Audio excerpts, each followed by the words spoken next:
Wir zünden jetzt die Bloody Brilliant aus dem Lidl, dieses Jahr geholt bei der Einkaufstour.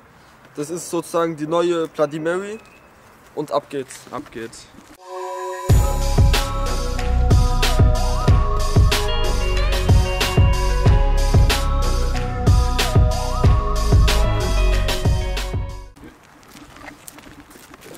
Für den Test.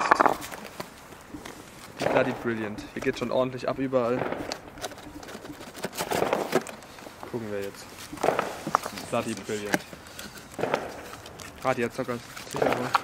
Aber die sichern wir trotzdem. Holzklotz einfach drüber. Easy. An Silvester wird die getestet hier.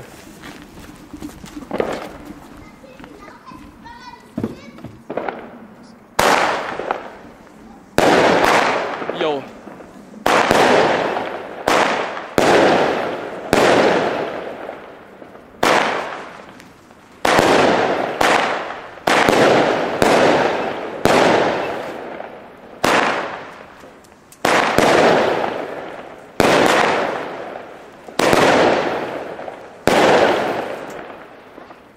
Sehr, sehr geiles Teil.